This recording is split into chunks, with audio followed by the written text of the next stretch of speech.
Si Patrick Tulfo sa Rapido ni Tulfo. Rapido ni Tulfo. Sobrang busy ito, no, kaibigan natin. We have on the other line, Attorney Vincent Maronilla, partner ang tagapagsalita ng Bureau of Customs at ito ang Assistant Commissioner, no. Attorney Vince, good morning. Welcome to the program, sir, at maligayang araw ng kagitingan sa iyo, sir. Attorney. Good morning, sirs. At good morning po sa lahat ng nanonood at nakikinig sa program niya. Attorney, magandang umaga sa iyo. Pinagbihan nyo kami. Morning, Kamusta sir. ka na, Attorney Vince? How are you, sir? Namimiss ka na namin. Okay lang, sir. Medyo busy lang po. Anyway, alright, sir. To start the ball rolling, Attorney, nakausap lang namin kanina itong si Yusek Francis Ron de Guzman ng DMW.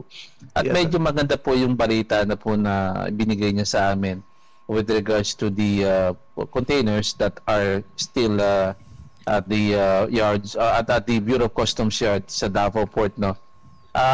Ang target daw is after Holy Week po, Attorney Vince. At actually dapat nga daw merong meeting yung kahapon itong mga taga BOC Davao Port, Davao.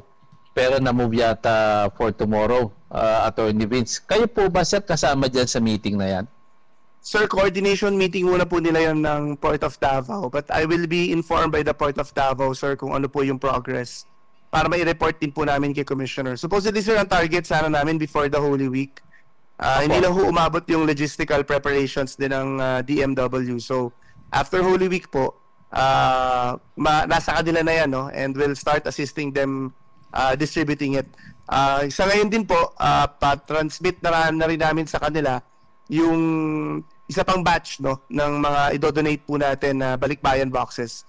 Fina-finalize na lang po yung deed of donation according to their request, and based po dun sa previous comments nila, no, na naaprubahan naman nila, and then ipapadala na po natin yan. Ito naman po yung containing yung mga containers dito sa Manila International Container Port. Meron pa po tayong additional na tinitingnan sa Subic, galing naman po ng Thailand din, no?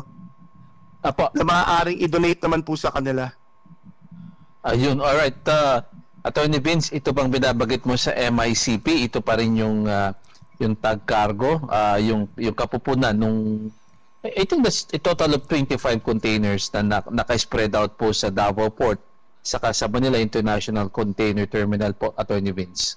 Yes po, yes po. Yan na po yung kabuuan, no? At ikukumpleto na po namin yung deed of donation dyan para po maibigay na natin sa DMW, no? Of course, we will make sure na hindi rin po ma-overwhelm ang DMW kasi marami-rami po talaga to.